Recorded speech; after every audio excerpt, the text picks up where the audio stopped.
मैंने से ग्रेजुएशन की लेकिन मैं कॉल सेंटर में काम करूँ क्योंकि मेरी एजुकेशन के हिसाब से मुझे नौकरी नहीं मिल रही है। ನಾನು ವಿಶ್ವಗುರು ಬನ್ನಿ ನಮ್ಮ ಊರಿಗೆ ಬಸವಣ್ಣ ಹುಟ್ಟಿರೋದು ನಮ್ಮ ನಾಡಲ್ಲೇ ನಮ್ಮ ಊರಲ್ಲೇ ಅವರು ಆಲ್ರೆಡಿ ಒಬ್ಬ ವಿಶ್ವಗುರು.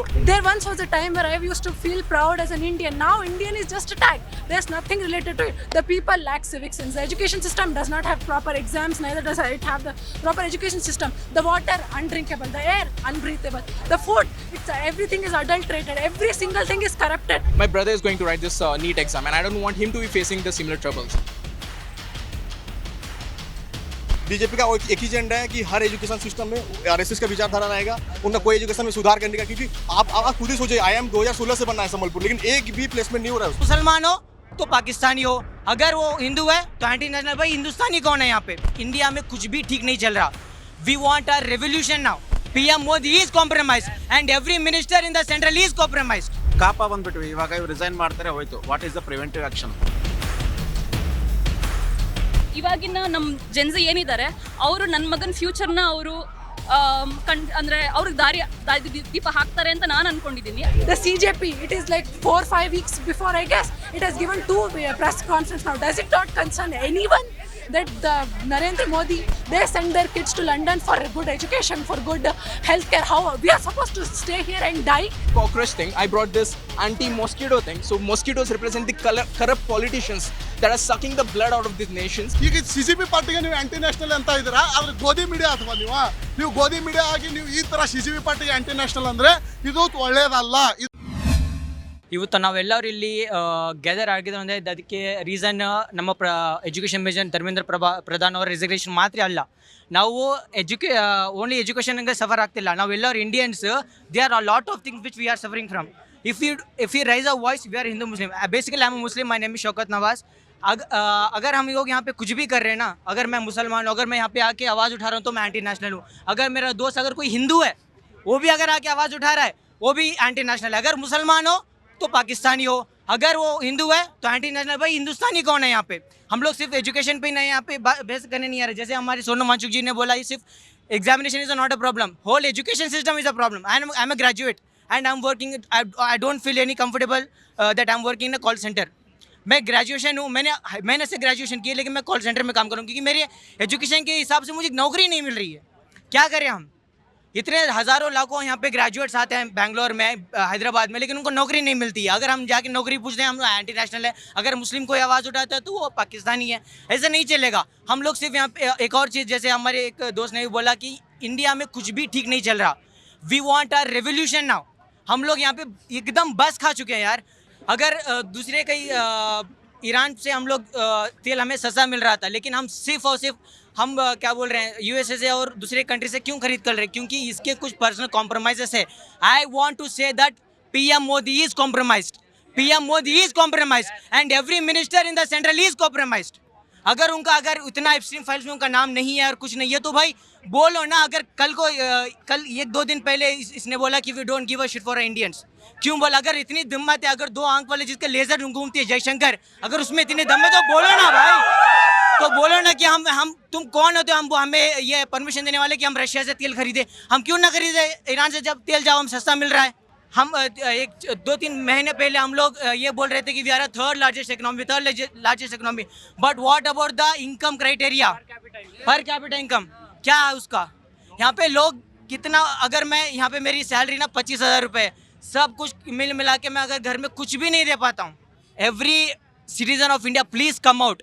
आज यहाँ पे इतने लोग आए, इतनी धूप बारिश में, यहाँ पे कोई भी यहाँ पे फ्री बैठा नहीं है. सब लोग कॉर्पोरेट से, सब लोग काम करने वाले, लेकिन उनका वक्त निकाल के वो आए इतनी बारिश में. I request everyone to come out to do protest in the against of the government and do take your rights. ನಮ್ಮಲ್ಲಿ ಟೆಕ್ನಿಕಲ್ ಆಗಿ 2 ಮಾಡ್ತೀವಿ, ಕಾಪ ಅಂತೇಳಿ, ಕರೆಕ್ಟಿವ್ ಆಕ್ಷನ್, ಪ್ರಿವೆಂಟಿವ್ ಆಕ್ಷನ್ ಅಂತೇಳಿ. ಕಾಪ ಬಂದ್ಬಿಟ್ವಿ, ಇವಾಗ ಇವ್ರು ರಿಸೈನ್ ಮಾಡ್ತಾರೆ, ಹೋಯ್ತು. What is the preventive action? ನಾನು ಇಲ್ಲಿ ನಿಂತಿರೋ ಪ್ರತಿಯೊಂದು ಯಂಗ್ಸ್ಟರ್ಗೆ ಕೇಳ್ತೀನಿ, ನಮ್ಮ ದೇಶದ ಜನತೆಗೆ ಕೇಳ್ತೀನಿ, ನಮ್ಮ ಕರ್ನಾಟಕದವ್ರಿಗೆ ಕೇಳ್ತೀನಿ, ನಮ್ಮಿಂದ ಏನಾಗುತ್ತೆ? ಆಯ್ತು, ಇವತ್ತು ಪ್ರಧಾನ ಹೋಗ್ತಾನೆ, ನಾಳೆಲ್ಲ ಇನ್ನೊಬ್ಬ ಬರ್ತಾನೆ, ಅವನು ಅದನ್ನೇ ಮಾಡ್ತಾನೆ. ಸೊಲ್ಯೂಷನ್ ಏನು? ಸೊಲ್ಯೂಷನ್ನು ನಮ್ಮ ಹತ್ರ ಇದೆ. ನೀವೆಲ್ಲದಕ್ಕೂ ರೂಟ್ ಕಾಸ್, ನೀವು ಅದಕ್ಕೆ ರೂಟ್ ಕಾಸ್ ನಾವು 5I ಅಂತ ಮಾಡ್ತೀವಿ. 5I ಮಾಡ್ತಾ ಹೋದಾಗ ಎಲ್ಲ ಬರೋದು ನಮ್ಮ ಬುಡಕ್ಕೆನ. ನಾವು ಜನ ಸರಿ ಇಲ್ಲ. ಫಸ್ಟ್ ಆಫ್ ಆಲ್ ಜನ ಏನು ಮಾಡಬೇಕು? ಕ್ವಶನ್ ಕೇಳೋದನ್ನ ಕಲೀರಿ. ನೀವು ಎಷ್ಟು ಜನ? ನಾವಿವತ್ತು ಮೋದಿ ಕ್ವಶನ್ ಮಾಡ್ತೀವಿ, ರಾಹುಲ್ ಗಾಂಧಿ ಕ್ವಶನ್ ಮಾಡ್ತೀವಿ. ನಾವು ಇವತ್ತು ಮೇಲೆ ಇರೋ ಪ್ರಧಾನಮಂತ್ರಿಗೆಲ್ಲ ಕ್ವಶನ್ ಮಾಡ್ತೀವಿ. ಬಟ್ ನಿಮ್ಮ ಏರಿಯಾದಲ್ಲಿರೋ ಕಾರ್ಪೊರೇಟರ್ಗೆ ಎಷ್ಟು ಜನ ಕ್ವಶನ್ ಮಾಡ್ತೀರಾ? ನಿಮ್ಮಲ್ಲಿರೋ ಕಾನ್ಸ್ಟೇಬಲ್ಗೆ ಎಷ್ಟು ಜನ ಕ್ವಶನ್ ಮಾಡ್ತೀರಾ? ಕ್ವಶನ್ ಕೇಳ್ತೀವಿ, ಎಲ್ಲಿ ಕೂತ್ಕೊಂಡು ಕೇಳ್ತೀವಿ, कमेंट बॉक्स ಅಲ್ಲಿ ಕೇಳ್ತೀವಿ. प्रोटेस्ट करना, कमेंट करना, ये सब बात अलग है. फिजिकली जब भी भ्रष्टाचार होता है, कभी भी प्रॉब्लम होता है, क्वेश्चन करना सीखे. 100% ಶುದ್ಧ ಶ್ರೀಗಂಧ ಎಣ್ಣೆಯಿಂದ ತಯಾರಾಗಿದೆ. ಅಸಲಿ ಉತ್ತಮಿಕೆಯನ್ನು ಹೊಂದಿದೆ. ಮೈಸೂರು ಸ್ಯಾಂಡಲ್ ಸೋಪ್, ನನ್ನ ರಾಯಲ್ ಬ್ಯೂಟಿ ರಿಚುವಲ್. ಈಗ ಮೋದಿ ಗೌರ್ಮೆಂಟ್ ಮಾತಾಡುತ್ತೆ, ನಾನು ವಿಶ್ವಗುರು ಆಗ್ತೀನಿ. ಬನ್ನಿ ನಮ್ಮ ಊರಿಗೆ. ಬಸವಣ್ಣ ಹುಟ್ಟಿರೋದು ನಮ್ಮ ನಾಡಲ್ಲೇ, ನಮ್ಮೂರಲ್ಲೇ. ಅವರು ಆಲ್ರೆಡಿ ಒಬ್ಬ ವಿಶ್ವಗುರು, ಒಬ್ಬ ಗ್ರೇಟ್ ಫಿಲಾಸಫರು. ಅವ್ರ ಬಗ್ಗೆ ಯಾರೂ ಮಾತಾಡ್ತಾ ಇಲ್ಲ. ಮೋದಿ ಮಾತಾಡ್ತಿದ್ದಾರಾ? ಅಮಿತ್ ಶಾ ಮಾತಾಡ್ತಿದ್ದಾರಾ? ಯಾರೂ ಮಾತಾಡ್ತಾ ಇಲ್ಲ. ಅವ್ರು ಆಲ್ರೆಡಿ ಹೇಳಿದ್ದಾರೆ, ದಯವೇ ಧರ್ಮದ ಮೂಲವಯ್ಯ, ಕಾಯಕವೇ ಕೈಲಾಸ ಅಂತ ಹೇಳಿದ್ದಾರೆ. ತಾಳಿದವನು ಬಾಳಿ ಆದನು ಅಂತ ಹೇಳಿದ್ದಾರೆ. ಅವರೆಲ್ಲ ಅಷ್ಟ ಹೇಳಿದ್ದಾರೆ. ಒಂದಾದ್ರೂ ಕ್ವಾಲಿಟಿ ಇದೆಯಾ ಯಾವ್ದಾದ್ರು ಪೊಲಿಟಿಷಿಯನಲ್ಲಿ? 2018ನಲ್ಲಿ ಮೋದಿ ಅವರು ನಮ್ಮೂರಿಗೆ ಬಂದಾಕಾರ ನಾನು BJP ಜೆಂಡಾ ಹಿಡ್ಕೊಂಡು ಅವ್ರಿಗೂ ನೋಡೋಕ್ಕಂತ ಹೋಗಿದ್ದೆ 10th ಸ್ಟ್ಯಾಂಡರ್ಡಲ್ಲಿ. ಸೊ ಈಗ ನನಗೆ ಅನಿಸ್ತಿದೆ, ನಾನು ಎಂಥ ಮನುಷ್ಯನ ನಾನು ಫಾಲೋ ಮಾಡಿದ್ನಪ್ಪ, ಎಂಥ ಮನುಷ್ಯನ ಐಡ್ಲೈಸ್ ಮಾಡಿದ್ನಪ್ಪ ಅಂತ ಅನಿಸ್ತಾ ಇದೆ. ಯಾಕೆ ಅನಿಸ್ತಾ ಇದೆ? ಅದೇ ನಾನು 2019ನಲ್ಲಿ ಅವರು ಸಪೋರ್ಟ್ ಮಾಡಿದಾಗ ಎಲ್ಲರೂ ನಂಗೆ ಬಾರಿ ಅಂತಂದರು. ಬಟ್ ಅದೇ ನಾನು 2014ನಲ್ಲಿ ನಾನು ಮೋದಿ ವಿರುದ್ಧ ನಿಂತಾಗ ನನ್ನ ಸ್ನೇಹಿತರೆ ನನ್ನ ಜೊತೆನೇ ಬೆಳೆದು 20 ವರ್ಷ ನನ್ನ ಜೊತೆನೇ ಇದ್ದವರು ನನಗೆ ನೀನು ಮುಸ್ಲಿಮು ಅಂತ ಹೇಳ್ತಿದ್ದಾರೆ. ಎದಕ್ಕೆ ಹೇಳ್ತಿದ್ದಾರೆ ಅವರು? ಏನು ಕಾರಣ? ದ ಸೇಮ್ ರೂಲು ಬ್ರಿಟಿಷರು ಅವರು ನಮ್ಮನ್ನ ಆಳ್ಬೇಕಾದ್ರೆ ಸೇಮ್ ರೂಲ್ ನಮ್ಮ ಮೇಲೆ ಅಡಾಪ್ಟ್ ಮಾಡಿದ್ರು, ಡಿವೈಡ್ ಆ್ಯಂಡ್ ರೂಲು. ಅದೇ ಡಿವೈಡ್ ಆ್ಯಂಡ್ ರೂಲೇ ಈಗ ಮೋದಿ ಅವ್ರು ಮಾಡ್ತಿದ್ದಾರೆ. ಅವ್ರು ಹಿಂದೂ ಮುಸ್ಲಿಂ ಮಾಡ್ಯ ನಮ್ಮನ್ನ 200 ವರ್ಷ ಹಾಳು ಮಾಡೋದ್ರು. ಸೊ ಇವರು ಅದೇ ಮಾಡ್ತಿದ್ದಾರೆ ಅಂದರೆ ಇವ್ರಿಗೆ ಏನು ಡಿಫ್ರೆನ್ಸು? ಬಿಜಾಪುರ ಹತ್ರ ಒಂದು ಉಮುದಿ ಅಂತ ಊರಿದೆ, ನಮ್ಮ ರಿಲೇಷನ್ ಅವರು.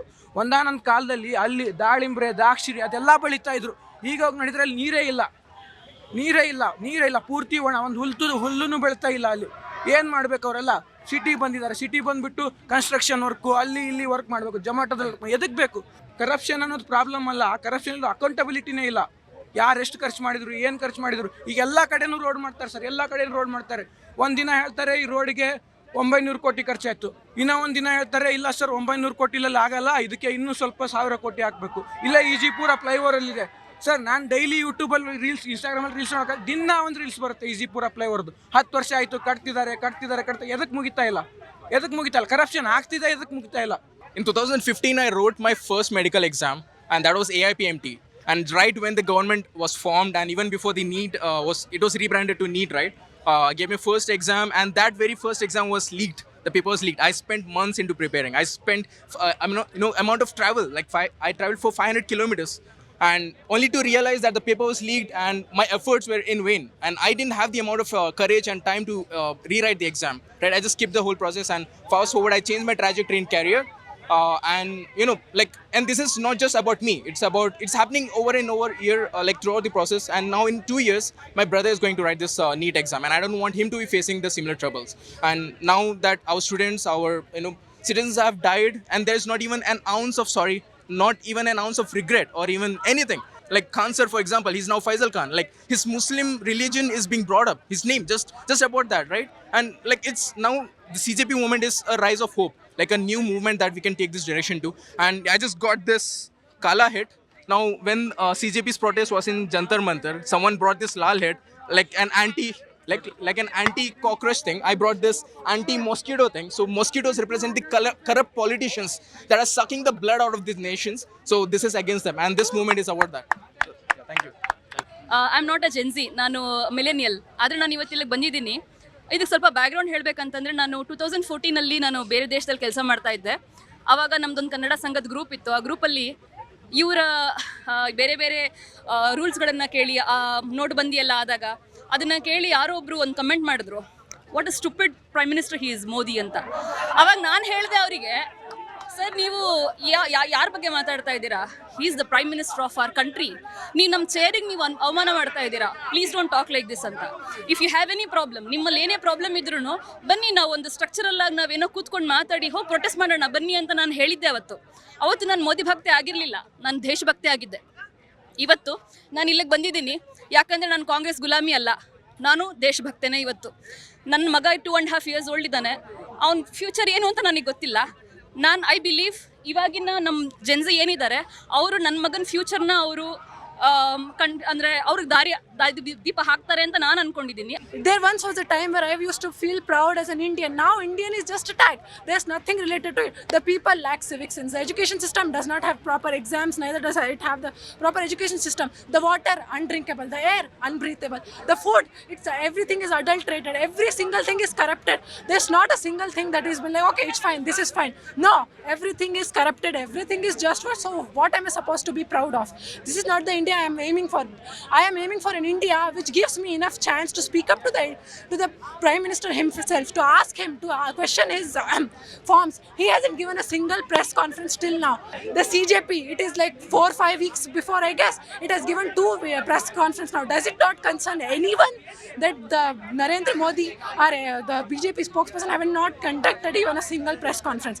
And they call us anti-national. We are still standing on this earth, in this India. We are asking for a change. They send their kids to London for good education, for good healthcare. How we are supposed to stay here and die in these government hospitals, in these goddamn roads which have more potholes than cement? And what kind of bridges are we making? Some are half made and we're going to die in them. And the Pune Porsche case, some guy hits us and we get a essay. What the hell is going on here? I am a youth who wants a change. I am not a Muslim right now. I am not a Hindu right now. I am just an Indian who's asking for a change. I am a student who needs to fulfill my dreams.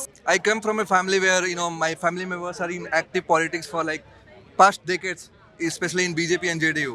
Yet I came here because I feel that there is no any accountability left in the government. Whether you talk about transport ministry or petroleum ministry, or whether it's education ministry now, there's no any fucking accountability with ministers, right? And media plays that entire thing in a way that it depicts a positive narrative, that everything is happening in the positive way. So I feel whatever is happening for the youth, for us, it's totally like we don't have any hope left. And whatever the movement is happening, we realize, right now we realize, and we feel that there is a power that we can bring some change. We can bring some kind of impact on them to change and listen to us basically. So that's the reason I am here to support the youth and especially our future. Ahimsa Paramo Dharam. We are now here. We did the peaceful protest against the government. हमारे कुछ demands हैं, उनको पूरा करो.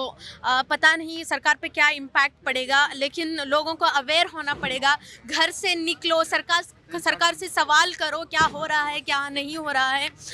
सबको आगे आना पड़ेगा. सिर्फ यूथ ही नहीं, सिर्फ जेंजी ही नहीं, बड़े लोगों को भी समझना होगा कि क्या गवर्नमेंट क्या गलत कर रही है, क्या सही करना चाहिए. एजुकेशन सिस्टम को बदलना होगा. तो उड़ीसा में IITs भी है, वहाँ पे कोई प्लेसमेंट नहीं है, कुछ मतलब काम नहीं, वहाँ पे एक भी सेंट्रल यूनिवर्सिटी का काम नहीं किया. वो 4 साल से सेंट्रल एजुकेशन मिनिस्टर, लेकिन उड़ीसा में एक भी कि कहीं पे कुछ नहीं किया, एजुकेशन में कुछ काम नहीं है. उनका एक बार मैं छोटा बता रहा हूँ, जो उनका पापा है, उनके पापा को लॉक करके वो टिकट लेने गए थे. उनका कैरेक्टर ऐसा ही है, तो आप सोच सकते हैं वो कैसे हैं. तो बीजेपी का एक ही एजेंडा है कि हर एजुकेशन सिस्टम में RSS का विचारधारा रहेगा. उनका कोई एजुकेशन में सुधार करने का, क्योंकि आप खुद ही सोचिए, IIM 2016 से बनना है संबलपुर, लेकिन एक भी प्लेसमेंट नहीं हो रहा है उसमें. IIT भुवनेश्वर में एक भी प्लेसमेंट नहीं है. क्यों? वो तो उड़ीसा से बिलोंग कर रहे हैं. कुछ भी नहीं हो रहा है, कुछ भी काम नहीं कर रहे. अभी भी उसी के कॉन्स्टिट्यूशन में 2 ब्रिज कोलैप्स हो गया. 2 ओवरब्रिज. ये संबलपुर से बिलोंग कर रहा हूँ. एक भी काम नहीं कर रहे हैं. वो जो भी कर रहे हैं वो करप्शन से कर रहे हैं, और एजुकेशन में कोई काम नहीं है. बस जी धर्मेंद्र प्रधान, मैं संबलपुर उड़ीसा से बोल रहा हूँ. कोई काम नहीं कर रहे हैं, ठीक है. और बस उनका एक ही एजेंडा है, RSS का विचारधारा लाएंगे. जो टॉप चैनल आंसर है, उनका कोई क्वालिफिकेशन, उनका क्वालिफिकेशन एक ही है कि अगर आप RSS से हो तो वहाँ पे जाके ज्वाइन करोगे, और कोई क्वालिफिकेशन नहीं है सर. ಡೆಮೊಕ್ರೆಟಿಕ್ ಕಂಟ್ರಿಗೆ ಮೀಡಿಯಾ ಅಂದ್ರೆ ಒಂದು ಪಿಲ್ಲರು. ಆ ಕೆಲಸ ನೀವು ಮಾಡ್ತಾ ಇದ್ದೀರಾ, ಅದ್ರ ಸಲುವಾಗಿ ನಿಮಗೆ ತುಂಬಾ ಧನ್ಯವಾದ. ಮತ್ತು ಇವತ್ತು CGP ಪಾರ್ಟಿ ನೋಡಿದ್ರೆ, CGP ಪಾರ್ಟಿ ಅವರು ಇಲ್ಲಿ ಪ್ರೊಟೆಸ್ಟ್ ಮಾಡ್ತಾ ಇದ್ದಾರೆ. ಬಟ್ ಇನ್ನು ನಮ್ಮ ಭಾರತ ದೇಶದಲ್ಲಿ ಇನ್ನೂ ಮೀಡಿಯಾ ಇದೆ. ಅವು ಮೀಡಿಯಾ ಈ CGP ಪಾರ್ಟಿಗೆ ಆಂಟಿ ನ್ಯಾಷನಲ್ ಅಂತಿದ್ದಾರೆ. ಈಗ CGP ಪಾರ್ಟಿಗೆ ನೀವು ಆಂಟಿ ನ್ಯಾಷನಲ್ ಅಂತ ಇದ್ದೀರಾ, ಆದ್ರೆ ಗೋಧಿ ಮೀಡಿಯಾ ಅಥವಾ ನೀವು ಗೋಧಿ ಮೀಡಿಯಾ ಆಗಿ ನೀವು ಈ ತರ CGP ಪಾರ್ಟಿಗೆ ಆಂಟಿ ನ್ಯಾಷನಲ್ ಅಂದ್ರೆ ಇದು ಒಳ್ಳೇದಲ್ಲ. ಇದು ನಮ್ಮ ದೇಶಕ್ಕೆ, ನಾವು ಎಲ್ಲ ಯೂತರು ಅಷ್ಟೇ ಅಲ್ಲ, ಈ ಬುಜುಗರು ದೊಡ್ಡವರು ಕೂಡ ಈ ಪ್ರೊಟೆಸ್ಟ್ಗೆ ಬಂದು ಸಾಮೀಲಾಗಿ ಇವರು ಎಲ್ಲರೂ ಕಾಲ್ತು ಈ ಪ್ರೊಟೆಸ್ಟ್ಗೆ ಇದು ಮಾಡಬೇಕು. ಆವಾಗೇ ನಮ್ಮ ದೇಶದ ಎಜುಕೇಷನ್ ಸಿಸ್ಟಮ್ ಫಿಕ್ಸ್ ಆಗೋದು. ಗೋಧಿ ಮೀಡಿಯಾ ನೀವು ನ್ಯೂಸ್ ಚಾನಲಲ್ಲಿ ಸ್ಪ್ರೆಡ್ ಮಾಡಬೇಡಿ. ಏನು ಟ್ರೂತ್ ಇದೆ ಅದು ಟ್ರೂತು ದೇಶ ಜನಗರ ಮುಂದೆ ತೋರಿಸುವಂತ ಟ್ರೈ ಮಾಡಿ. ಇಷ್ಟೇ ನಾ ಹೇಳೋದು. ಧನ್ಯವಾದ. They wake before dawn, they study till their eyes burn. They give up their freedom, their friends, their festivals, their freedom for one exam, for one morning and one chance. And when that chance is stolen, they don't draw it, they show up. This is the most extraordinary strength today I have ever seen. These students deserve a system that matches their courage. We deserve fairness, we deserve accountability, we deserve an education system that looks us in the eyes and says that we will not fail you. Because exams should test students, not their patience. Thank you.